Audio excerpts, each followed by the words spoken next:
You know, we get so much advice in life, right? Especially when we're at some kind of crossroads. But there's this one piece of advice, I bet you've heard it a million times. You know the one? Doesn't matter if you're picking a college major, going for a new job, or maybe even starting your own thing. Someone, a parent, a teacher, someone has told you, hey, make sure you have something to fall back on. It's like the golden rule of playing it safe. But here's a thought. What if that whole idea is just wrong? What if the whole point isn't to have something to fall back on? What if instead you fell forward? I mean, hey, at least that way you'll see what you're about to hit, right? All right, so let's dig into this. We're going to start by totally taking apart this idea that you need a safety net. We can call it the fallback myth, and it's all built on this idea that, playing it safe is always a smart move. But is it really? Okay, so look at this. It lays out the two mindsets perfectly. On one side, you've got that fallback mentality. It's all about safety. And yeah, that sounds responsible, but how often does it just lead to settling? It's basically a life run by the fear of what might go wrong. But then you've got the fall forward mindset. That's all about embracing risk, because that's how you grow. It's guided by purpose, not by fear. And wow, Nelson Mandela just nailed it with this quote. He's saying that if you play it small, if you settle for a life that's less than the one you're truly capable of living, you're not going to find any passion there. You're basically trading your passion for safety, and that's a huge price to pay. So if we're going to embrace risk, that means we have to completely change how we think about failure. It's not the end of the road, not at all.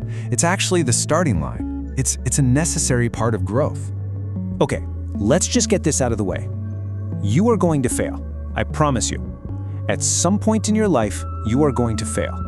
You'll lose. You'll probably embarrass yourself. You are absolutely gonna suck at something. And you know what? That's not just okay, it's a requirement. You've probably seen this puzzle before, right? The 9 dots? The only way to solve it is to literally draw outside the box. It's such a perfect metaphor, isn't it? If you want to achieve something great, something extraordinary, you have to be willing to go outside the lines, to break the rules, even if it means messing up a few times to figure it out. I mean, look at a guy like Reggie Jackson. This dude struck out 2,600 times.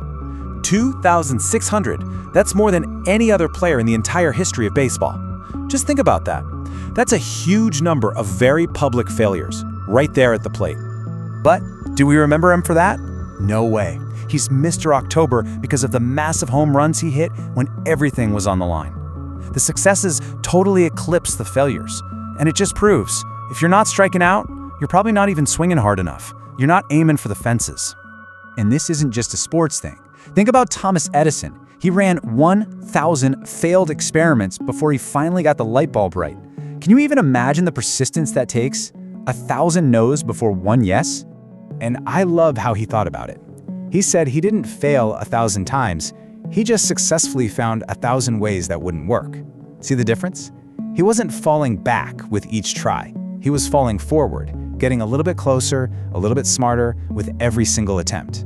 So yeah, hearing about these huge historical figures is great. It's inspiring. But this idea of falling forward, it's not just for famous people. It's a deeply, deeply personal thing. It's a journey that regular people live through all the time. So look at this number, a 1.8 GPA. That's pretty much rock bottom in college, right? That's the kind of failure that gets you a suggestion to maybe take a little time off. And imagine being 20 years old and getting that news. It must feel like your whole world is just collapsing. So what do you do then? You've got to persist. There's this great old saying, I love it. And what it means is, if you just keep showing up, if you stay in the game, if you keep working and preparing for your shot, sooner or later your turn is gonna come. And this next story is just the perfect example of that. Picture this, you're a young actor, you go out for a big Broadway audition, and you totally bomb it. I mean, it's a crushing failure. But you don't give up. For 30 years, you keep at it. You keep working, learning, praying, just getting ready. And then it happens. 30 years later, you land a starring role in a play at the very same theater where you failed so badly all those years ago. Now that is falling forward. Okay, so we've talked about the power of taking risks, the power of failing. But there is one risk that's way, way more dangerous than any of that. It's the risk of not trying at all. I want you to do something for me, a little thought experiment. It's a little heavy, I'll admit, but stick with me because it's so important. Just imagine for a second that you're at the very end of your life. You're on your deathbed.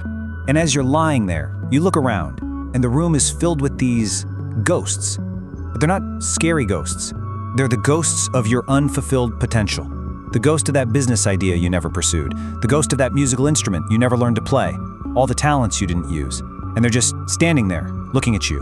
And then they lean in and whisper, "We came to you.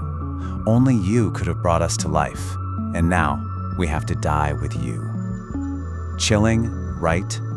That is the real cost of playing it safe. That's the biggest failure of all.